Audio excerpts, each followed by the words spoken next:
Thank you for the presentation. My name is Agustina. I'm from Argentina, and today I'm presenting a paper that the name, as the professor says, is Seeking Stability, Exploring Dollarization as an Option for Argentina's Development.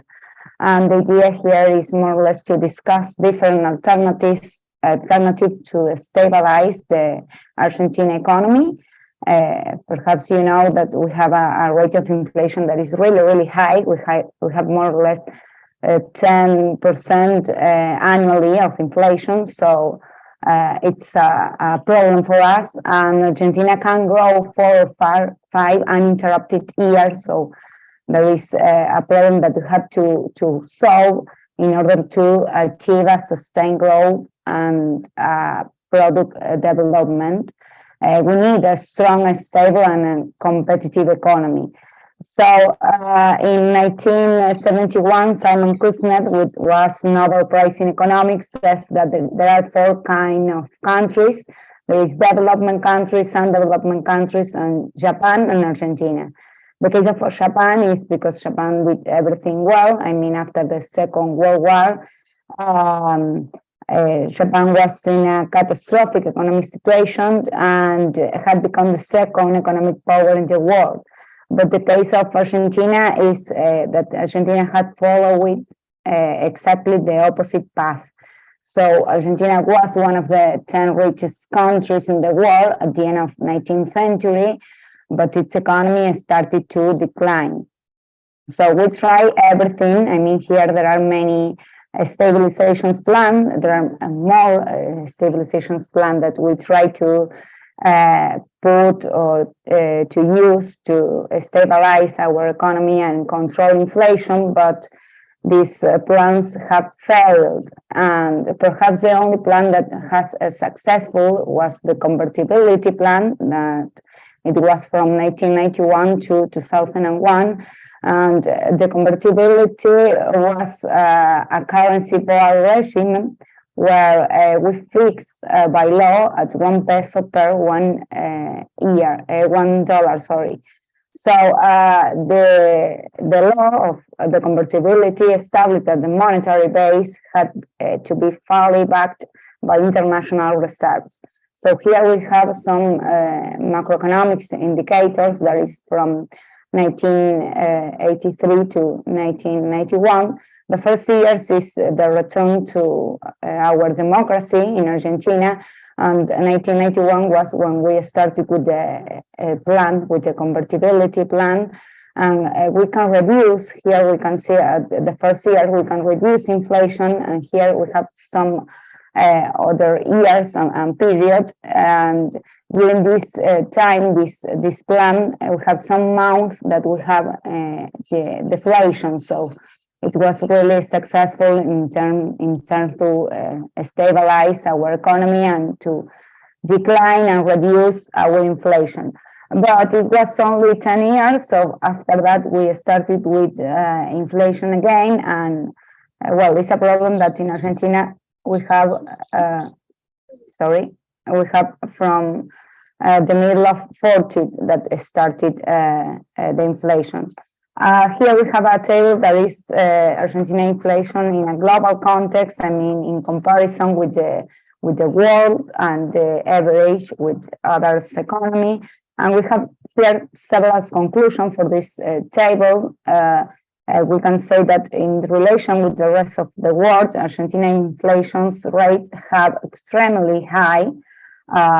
And first of all, in all this period, that is from 1960 to 2016, and many Latin American countries that at some point belong to this group. There is Chile, Brazil, Uruguay, Peru, that it was in the group with Argentina, and with inflation of Argentina, left this group and could take off, but Argentina is not the case. And well, in the 21st century, many countries have made significant strides in reducing inflation, but not Argentina. So It's a case that we have to try to solve in order to achieve a development and return to our position that it was in 19th century. Here is a chart. There is a GDP growth that is annually and in percentage. And as we can say, this design of this graph is more like an electrocardiogram than a country growth chart. This is because Argentina couldn't and can't grow during 4 or 5 uninterrupted years. No country, be Latin American, European, or any other part of the world, has this type of behavior in terms of GDP growth. Which are our alternatives? And if we can see some other Latin American countries that have opted to adopt the US dollar as the legal tender, there is the case of Panama, Ecuador in 2000, and El Salvador in 2001. We have other cases that could be Uruguay and Peru since 2002. It's not the case of pure dollarization, but it's the case as we call as demonetarism. There is the local currency is in competition with the dollar, so you can use both. We have other cases that Venezuela could be, but today it has high inflation too, but Venezuela started to adopt the dollar not as legal currency, but in competition with their local currency. And well, we have other cases that could be in Zimbabwe and Dominican Republic that have experimented with dollarization, but they eventually return it to their local currency. So, of course, if we have a dollarization, we have some advantages and some disadvantages we have to take into account. If we say some disadvantage, we can set at least three. And first of all, the loss of seniorage revenue. The second one is the elimination of central bank's role as a lender of last resort. Finally, the relinquishment of monetary policy as an effective tool for intervention. But on the other hand, we have some advantages that for Argentina is to achieve to decline inflation. First of all, that is important. Second one, dollarization will mitigate exchange rate and country risks.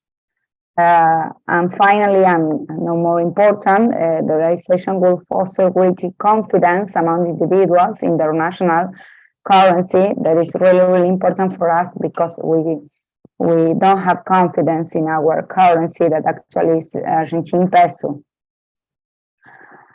So of course that dollarization by itself will not produce the desired result, at least in Argentina, but we have not only the political of dollarization, but it could be with a structural reform that are needed in order to take this policy if the government decide this.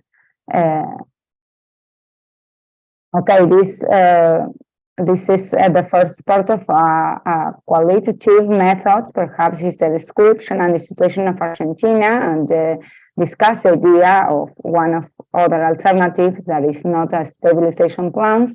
Of course, the future research is going to be with a quantitative method that could be two options. One of that is the use of Bayesian networks to analyze the factors that influence in Argentina inflation, and the other one that we are working with that is to try to work with a vector autoregressive. There is a bar model to, of course, to analyze the factor that influence in Argentina inflations. Well, and that is everything. Thank you. I think that we are in time.